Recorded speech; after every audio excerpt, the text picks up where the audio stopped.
Salve Maria, pessoal! Hoje o relato será sobre almas do purgatório.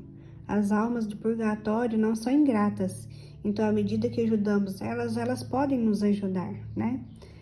São João Maria Vianney afirma: se soubéssemos quão grande é o poder da ação das almas do purgatório e quantas graças podemos alcançar por sua intercessão, não seriam elas tão esquecidas. Ajudar as almas do purgatório é um ato de caridade. Deus concede muitas vezes mais graças por intermédio das almas do purgatório do que pela intercessão dos santos. Agora alguns relatos. A proteção contra os perigos. Essa história aconteceu com um parente distante de um certo padre, cujo ofício era ser joalheiro. Ele voltava para sua casa levando consigo as joias mais preciosas. Temia que pudesse ser agredido e por isso encomendou-se às almas do purgatório, rezando o rosário por elas. Era meia-noite e o joalheiro viu alguns homens mal encarados que o esperavam. Então começou com maior intensidade invocar a proteção e a defesa das almas do purgatório. Perto de onde estava passando, havia uma igreja que abriu a porta e dela saiu um cortejo de frades com roupas e capuzes brancos que pareciam acompanhar um funeral. O joalheiro resolveu unir-se no meio daquele cortejo. A esposa estava impaciente porque já estava muito tarde e aguardava o marido na janela. Quando o marido chegou em casa, com toda a segurança, contou tudo para a esposa. A esposa ficou surpresa porque viu o marido chegar em casa sozinho. Então, ambos compreenderam que aqueles frades do cortejo fúnebre eram as almas do purgatório que vieram em sua defesa. São Leonardo de Porto Maurício afirma: caminhando pela rua, no tempo livre, rezo sempre pelas almas do purgatório. Estas santas almas, com sua intercessão, me salvaram de tantos perigos da alma e do corpo. Outro lindo relato é a cura de uma alma. Era o ano de 1944, durante a Segunda Guerra Mundial, em uma cidade da França que estava ocupada pelos alemães. Meia-noite, um padre ouviu a campainha e, quando ele atendeu, viu uma senhora de 40 anos que lhe disse: "Padre, venha rápido, trata-se de um jovem que está em perigo de morte." "Está bem, irei amanhã assim que acordar." A senhora insistiu: "Não, vá já, porque amanhã será muito tarde." O padre então viu o endereço do jovem em perigo e a mulher escreveu: Rua Descartes, 37, segundo andar. A senhora agradeceu e desapareceu. O padre chegou ao endereço indicado e a porta foi aberta por um jovem de 20 anos que estava muito surpreso com aquela visita. O padre perguntou: "É aqui que tem um jovem em perigo de morte?" E ele respondeu: "Sou o único jovem aqui e estou em perfeita saúde."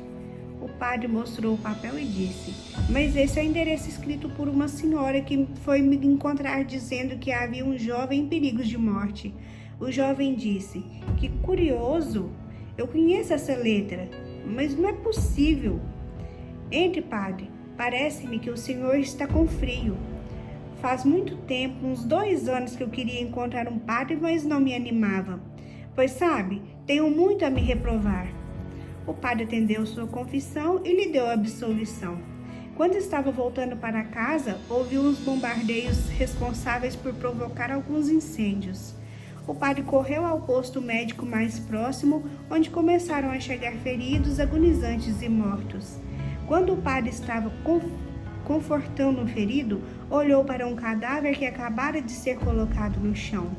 E esse cadáver era justamente o jovem que ele havia atendido durante a madrugada na Rua Descartes. O padre reconheceu o cadáver e dentro de sua carteira viu uma foto. A imagem daquela mulher que foi visitá-lo durante a noite passada. Atrás da foto estava escrito: Mamãe, 1898 a 1939. E perto da fotografia estava uma assinatura com uma letra idêntica à que estava no endereço da Rua Descartes. Outra grande graça é que as almas do purgatório podem ajudar a encurtar o purgatório dos seus benfeitores. Elas podem ajudar para que o purgatório seja curto, mais fácil ou até mesmo na total remissão dos pecados de seus benfeitores.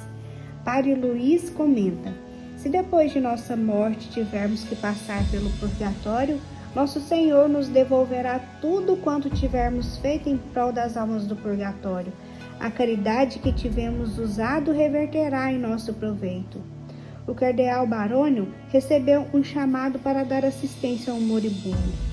O cardeal então viu aparecer um exército de espíritos benditos no leito de morte do moribundo para lhe dar consolo, e dissiparam-se os demônios que estavam gemendo, porque falharam em sua chance de tentar a alma do moribundo. O cardeal Barônio perguntou quem eram aqueles espíritos benditos, e eis que lhe responderam que eram 8.000 almas. Eram 8.000 almas que esse moribundo havia libertado do purgatório por meio de suas orações e boas obras. Essas almas foram enviadas por Deus para levar este moribundo ao céu sem precisar passar um só momento pelo purgatório. Santa Gertrudes, quando estava para morrer, foi fortemente tentada pelo demônio. Como o demônio não conseguia encontrar um meio de fazer Santa Gertrudes cair, o jeito foi tentar sua paz, sugerindo que ela ia passar muito tempo no purgatório, já que ela havia gastado suas indulgências e sufrágios em favor das almas do purgatório. Mas nosso Senhor Jesus Cristo foi Ele mesmo em pessoa até Santa Gertrudes e enviou seus santos anjos e também todos os milhares de almas do purgatório que Santa Gertrudes havia libertado para que elas afastassem as tentações e armadilhas de Satanás. Nosso Senhor disse a Santa Gertrudes que, em retribuição por tudo aquilo que ela havia feito pelas almas do purgatório, ela seria levada diretamente para o céu e multiplicaria por 100 vezes todos os seus méritos. Esse relato foi tirado do livro A Verdade sobre o Purgatório, da editora Imaculada, escrito pelo Ricardo Pio, e é para mostrar a importância da gente fazer essa caridade, né, para poder diminuir o tempo das almas do purgatório e os benefícios que a gente recebe através disso. Salve Maria, fique com Deus.